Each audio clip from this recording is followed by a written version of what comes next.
Welcome to Spanish. We're two expats, one from Norway, one from the US, sharing our experiences of living in Spain. Whether you're thinking about moving here, already living abroad, or just curious about Spanish culture, we've got insights, stories, and tips for you. Subscribe, share, comment, like this if you love your mom. How are you, Toni? I'm doing good. I just came back from my vacation in Norway. 12 days, a sister's wedding, family time, meeting up with friends, swimming in fjords, hiking in a couple of mountains. It's been a good 2 weeks in the northern parts of Europe. Well, that is what we are going to focus on today. We're going to be talking about Norway, discovering what Norway is like through the eyes of a native. Through the eyes of a native and almost wannabe. How do I say this? When I'm here in Spain, it's fun being the Norwegian. And when I'm in Norway, it's fun being the guy. Not like I'm Norwegian, but I live abroad. So it's like fun to be different. I like being special, okay? I like the attention. So you don't like you prefer being a tourist when you're there? That's an interesting question. In some ways, yes, I guess, because when you make the effort of going home, apart from meeting up with family and friends, it's kind of fun to go a few new places that you haven't been before. Because Norway, it's not the biggest country, but it's quite scenic and it's quite stretched out. Like there's a lot of cool things to see alongside the second longest coast in the world. But this time I went somewhere new, a really touristy place called Lofoten. So finally I can check that off the list. Are we going to do a wow? Should we do a wow? Do you have one? I have a wow prepared. Okay, me too. Yeah? Well, let me find it. I thought about it a few weeks ago. But I know this episode is very me focused and my trip in Norway. But how have you been, Mal?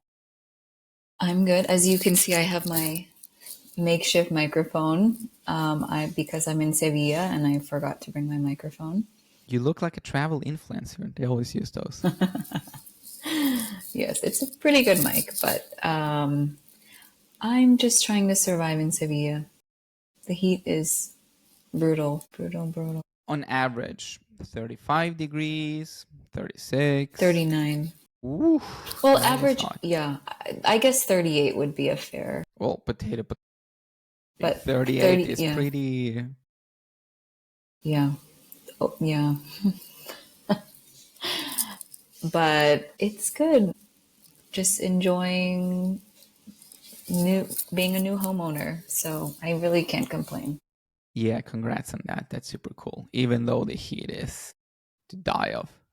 Yeah. Okay. So my Spanish wow is hasta las trancas. Hasta las trancas. Yes, which now I didn't really look into this very well, but Okay, first tranca off, yeah, what is a tranca? I tranca don't know. is like the trunk, like of a tree or your body. Mhm. So it just means, well, this says to be full, like estar lleno or hasta el tope. That is interesting. I'm actually expanding my English knowledge at the same time because the trunk, I would always think the trunk of the car. That was my only reference to what a trunk is. Hasta las trancas, like until you're full or you are full. Like to the maximum. So there's comer hasta las trancas or enamorarse hasta las trancas, which Oh, that's a cute one. Yeah. or Love just bombing. right, that one's a little bit too much, but estar hasta las trancas, like la playa está hasta las trancas. It's just another funny way to say it, I guess. And maybe it's in Andalusia. No, I don't want to say that. Every time I say that, it's like, no, everybody says it. Everyone says it. Maybe everyone secretly is Andalusian by Well, heart, if nothing else. it's possible. I've started to say it now, and I think it's fun. It's a fun one because it's something you can use in a lot of different situations. Hasta las trancas. Thank you for showing me that one. So my wow is en boca cerrada no entran moscas. Okay. The closed mouth, no flies come in. Yes, that's the literal translation. And it's a metaphorical way. Well, do you want to take a guess? Is it just keeping your mouth shut so that, like, keeping a secret? Well, kind of. Like, for me, it's like just like it's better to just stay quiet and not make a mess. That was my interpretation, but I looked it up, and like couple of examples are sometimes it's better to stay quiet, and the other one is if you don't speak. Well, it's the same. If you don't speak, you won't get into trouble. Yeah, I see. That's a good one for me. I'm more of the. It's better to say less than more, I think. Well, I never thought of you as someone who says too much, to be honest. No, no. So have you used it? No, I haven't. Not I've yet. heard it, but I never used it. I feel I'm reaching a point where I'm starting to use, well, not that I'm starting to use, but I'm looking into more expressions in Spanish than what I'm doing in my native tongue. I just feel like Spanish has so many that are used.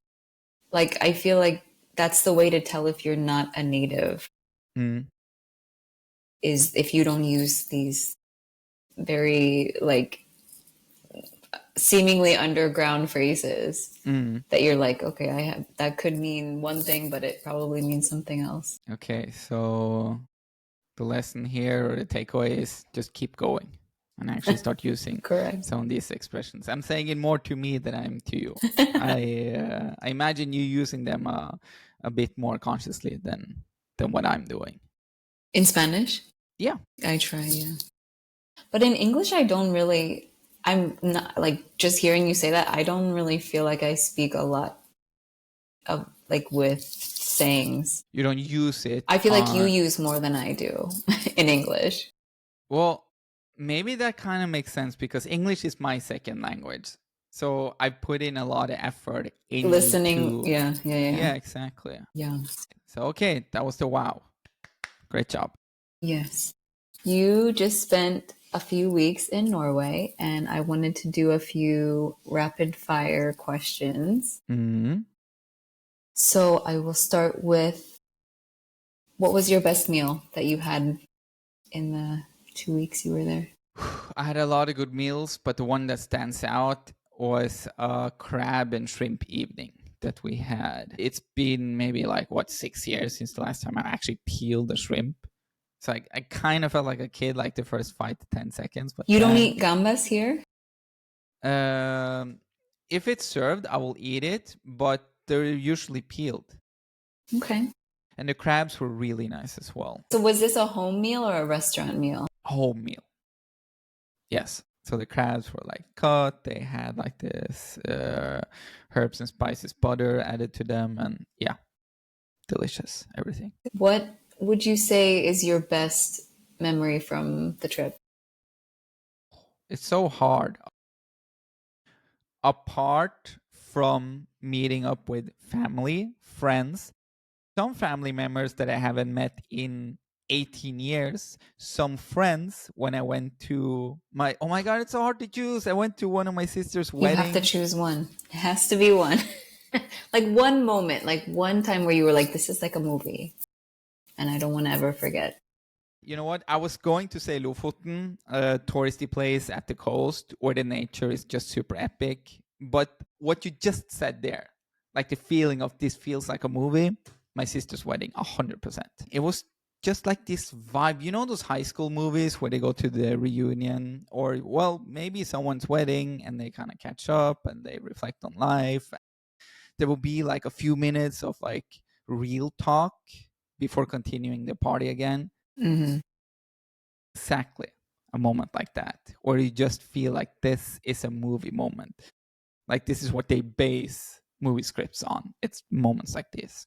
Do you prefer speaking Norwegian or in English? Do you only speak Norwegian when you're there? So the younger generation, the more English you will hear weaved in to like daily chit chat. When I'm in Norway, I prefer Norwegian, but I do need to put in a bigger effort to find the right words. Like I'm so used to talking about certain topics in English that it will take me between 5 to 10 seconds sometimes to find the correct word or expression in Norwegian. And this time I really made the effort of like slowing down and like, how do I say this? Interesting. Because But like if someone says it to you, like it's your native tongue, like obviously you understand it, but like it's different when you're trying to express the idea. articulate, yeah, Yeah. yeah. And so, did that bring any uncomfortable situations? Semi, but I kind of excuse myself. Like I caught myself a couple of times saying it in English, and it sounds like you're not making the effort of really using your language. I would excuse myself and say like, this is silly. Okay, And then just spend, acknowledging, yeah. yeah, and then just spend like 5-10 seconds and like, that's how I say it. Okay. Yeah, that's interesting. I was kind Mm. of expecting you to say that because you're speaking so much English for work and Mm.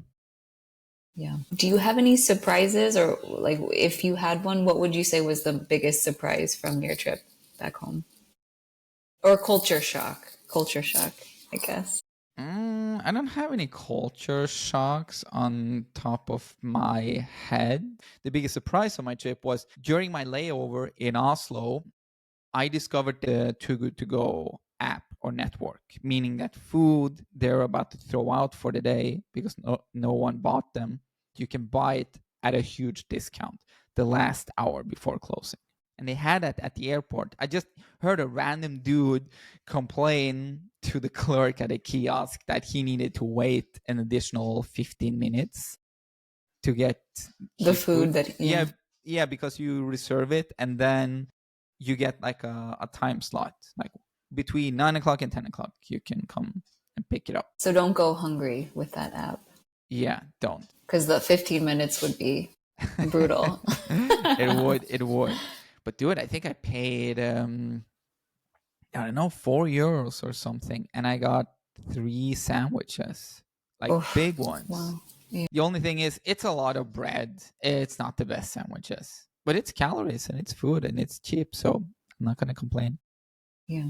Is that only in Oslo, or do you think they have it at other No, no, no. Like in airports? Norway, they have it in every town. More or less, every Oh, supermarket is connected to it. it's a chain within Norway. Uh, Too Good To Go is European. Like it works here in Spain, works in the Netherlands, works in Norway. I think it started in the Netherlands, if I'm not mistaken. It was like a student business idea back in the day. And is it only at airports? No, supermarkets, Oh, stores, restaurants, really? wherever they serve food. Well, I won't say that every place is connected to it, but they have all kinds of restaurants, supermarkets, etc. connected to it. Yeah. Okay. I So will for have to. anyone listening, download Too Good To Go. And if anyone does, tell Too Good To Go that we sent you. Maybe they will send us some money. If nothing else, leftover food from the day before. I'll take it. Yeah. Um, okay. So talking about like in general about Norwegian people, because you're the only person I know, what would you say, or could you say that there's a stereotypical way of being for a Norwegian, or does it depend on whether you're in a city or a small town? City and small town effects, but there is an average that's pretty universal. Do you remember being a peach or being a coconut? Yeah. So Yes. Norwegians are coconuts. They're a bit Cold. more cold, they're closed. You need to make an effort to get to know someone. They won't start randomly dancing in the streets if they hear their favorite song, but they're good people. You just need to warm them up a bit. I should stop doing this. It looks kind of.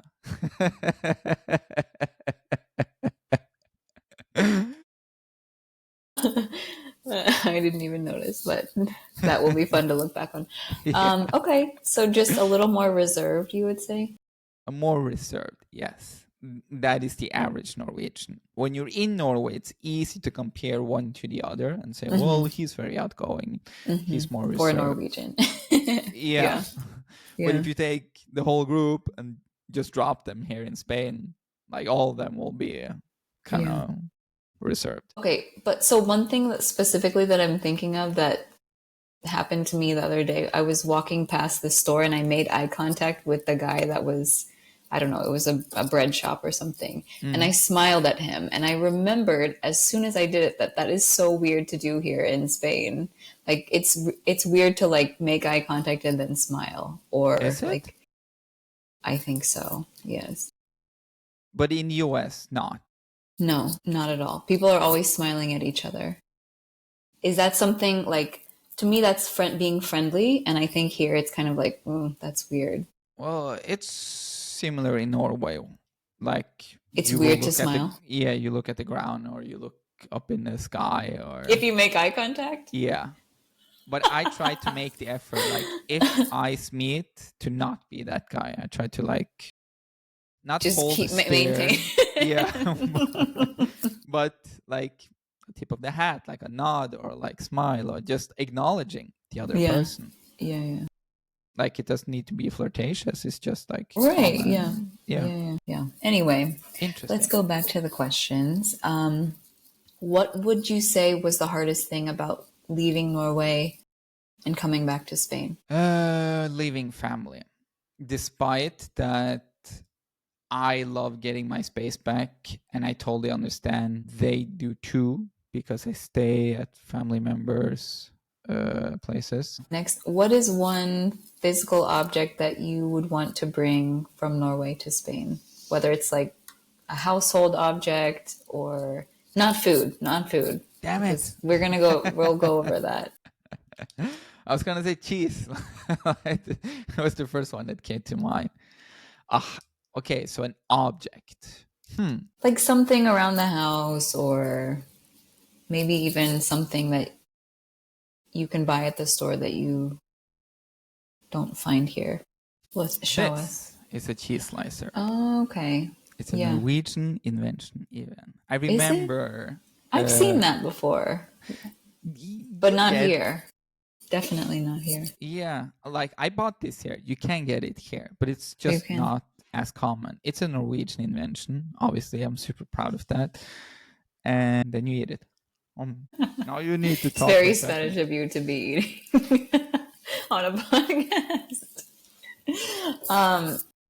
Interesting. Yeah, I just use a knife, and the slices are like the thickness of the cheese slice is like usually pretty bad. But I encourage you to try it because when you have thin slices, it's almost like the taste is It different. changes. Yes, It does. yes. It's like eating an apple whole versus slicing it. It is a different experience. That's very deep. Same with oranges too.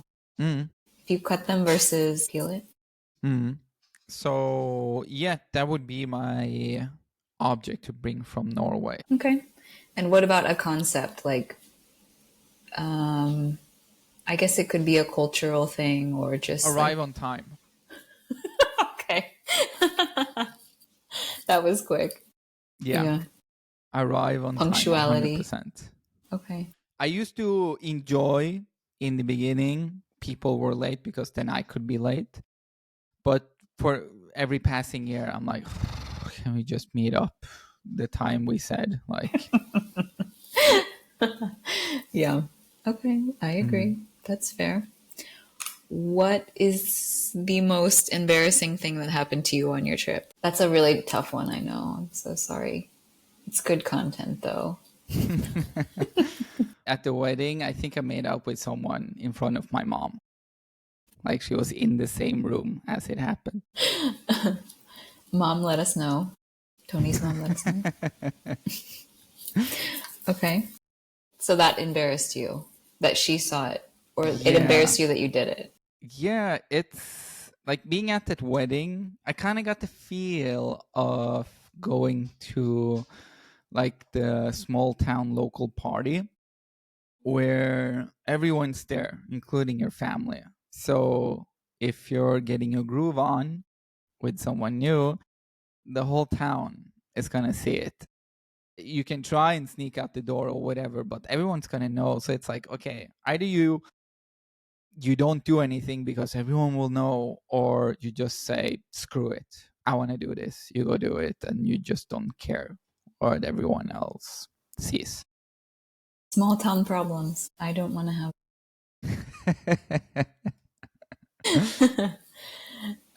Okay, and then I want to kind of transition into food related things. So, what is a typical breakfast in Norway? A typical breakfast can be one of these four things, and all of them contain sliced bread.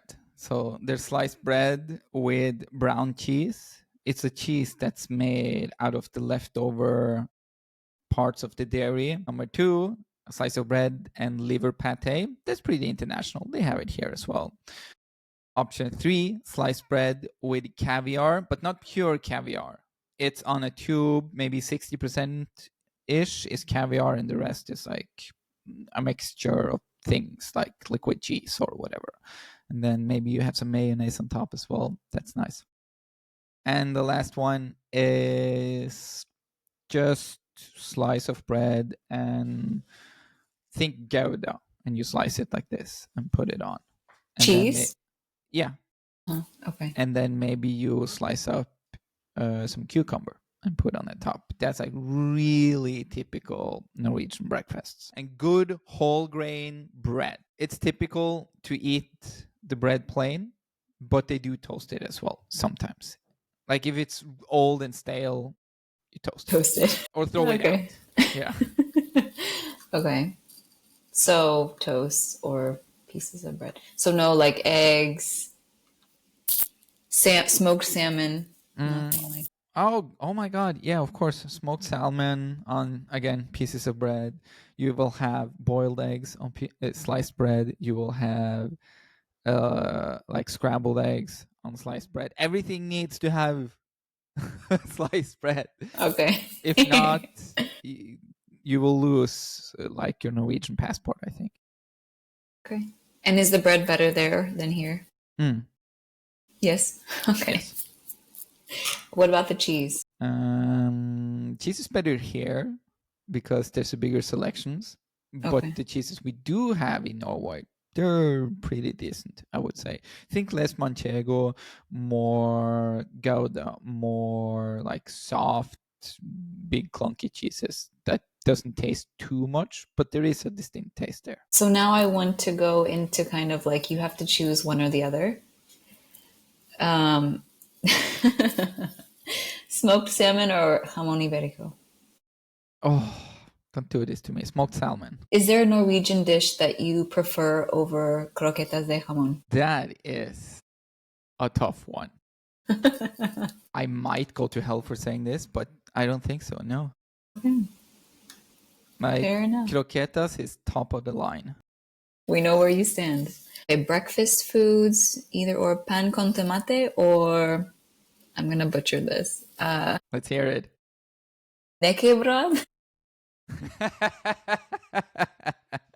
Crisp bread with cheese. You actually pronounce it pretty well. Knekkebrød. Knekkebrød. Knekkebrød, yeah. In my dialect. You know, the knekkebrød, it's good when you're on the go, but the tostada makes you just a tad heavier. Oh, that's a tough one. Okay, I just went to Norway, so I'm going to say knekkebrød. Yeah. No, the other one. No. You have to choose. Knekkebrød. Churros con chocolate or vafler? Hey, yeah, waffle. It was just a fun comparison. Waffle. Okay. Café con leche or Norwegian coffee? Coffee con Black. leche. Oh, like a million times over. Yeah. Cheeses, manchego or brunost? Well, they're so different, and brunost isn't really cheese, but I would have to say manchego. Okay. Yeah. Jamón ibérico or reindeer meat, cured reindeer meat? Is that something you eat there? We do, but it depends how you prepare it. Like that is like Cured I don't. in the style of jamon. Yeah, I don't know if I've ever tasted it like that, so I'm gonna say jamón ibérico. Okay. Anchovies or pickled herring? Do you know what What? herring is? Pickled Herring? what? Herring, it's a type of fish. Pickled herring in Norwegian. Julesild. Ugh, no, anchovies. Oh. Anchovy? Okay. Yeah. Aceitunas or pickled beets? Aceitunas. Okay. Even though pickled beets it's actually nice to put on if you have slices of bread and liver pate. It's a great combo to have that on the top. Okay. Main dishes. So tortilla de patatas or fiskekake?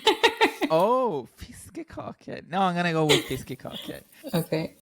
Again, you're not comparing apples to apples here. It is like we're all over the place. So, like this could go I mean, anywhere. I know these, especially these main dishes. Paella or farika? Fårikål, yeah. Paella or fårikål? Oh, I'm gonna have to go with paella on that one. Croquetas or Yeah, go on. kjøttkake? It's probably kjøttkake, you're saying. Kjøttkake. Meatballs. Yeah, kjøttkake. Kjøttkake.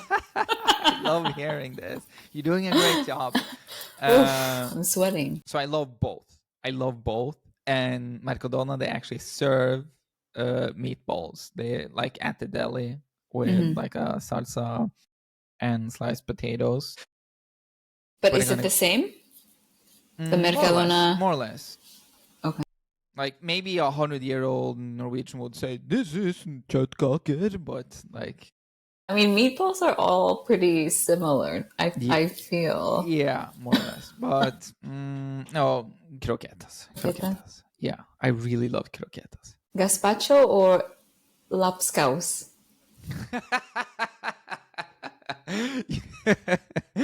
You know, we do have a tomato soup in Norway that would be like really similar to the gazpacho. But not lapskaus. Not lapskaus, no.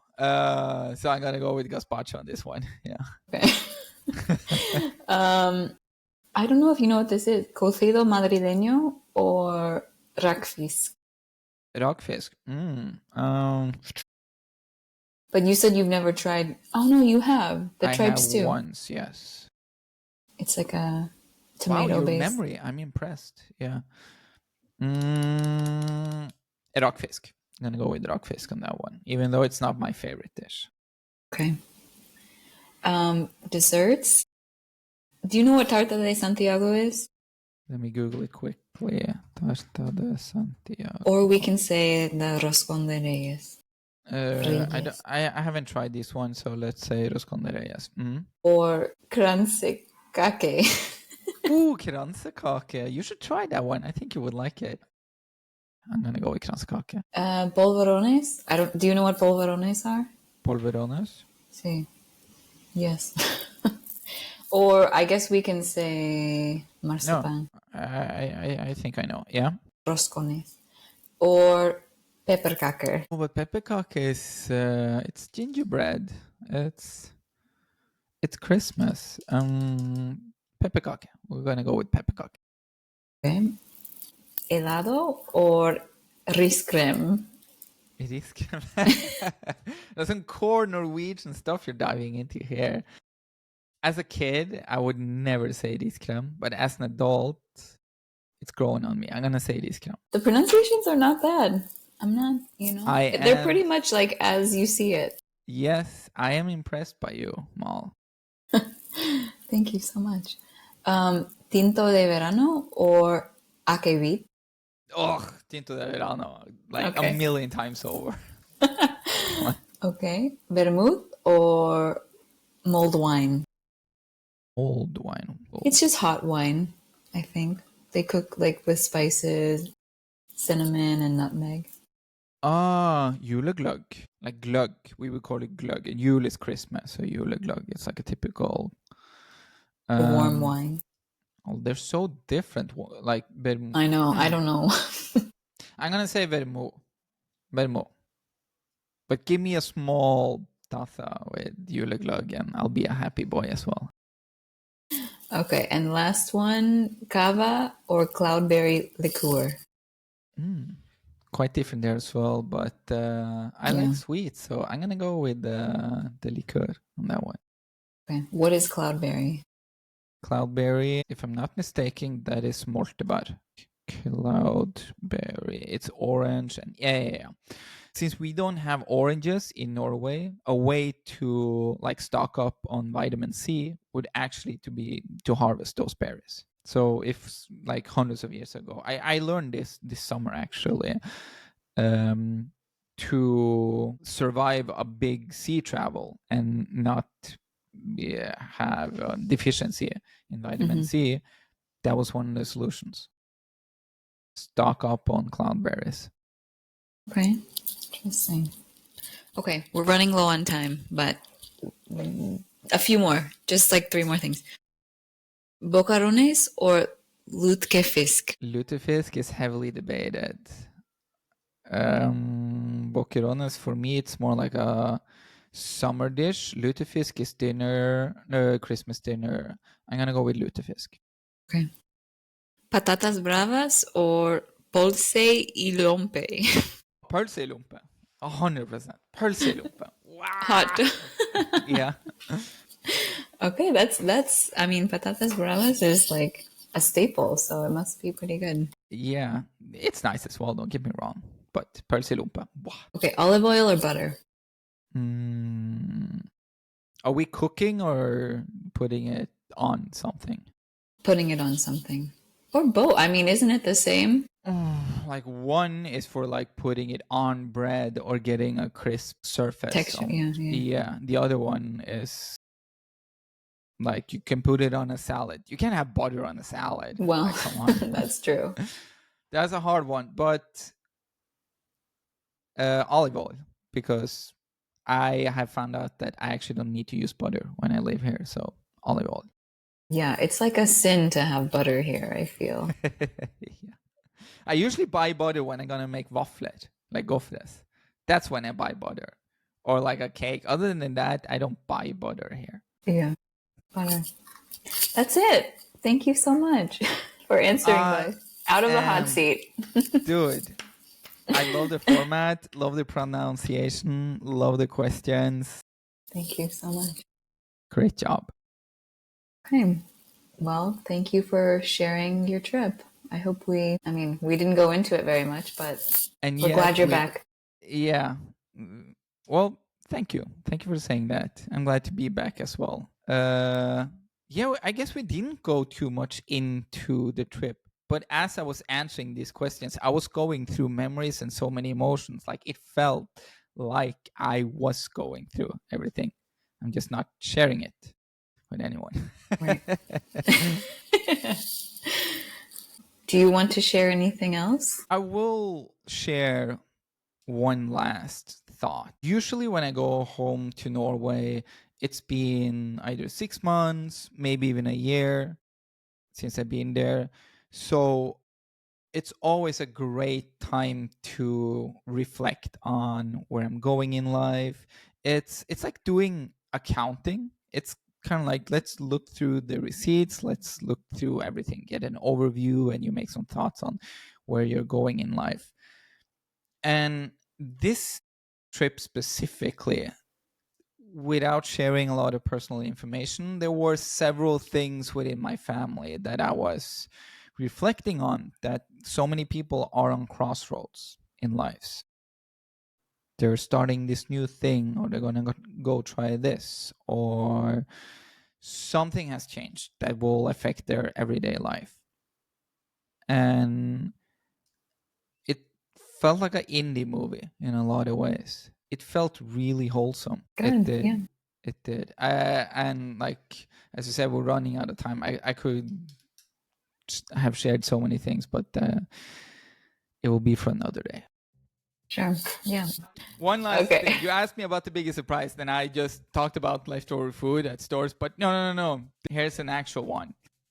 We had a heat wave. I got more sunburn in Norway than here in Spain. Wow, that is a big surprise. Mic drop. We can end the episode. No goodbye, no nothing. Yeah. Just cut to black. Oh my god. That is impressive. Global warming is real. It is. Thank you for putting the spotlight on me. I love being the center of attention. So it was my pleasure. Of course, of course. Okay. Adios. Adios.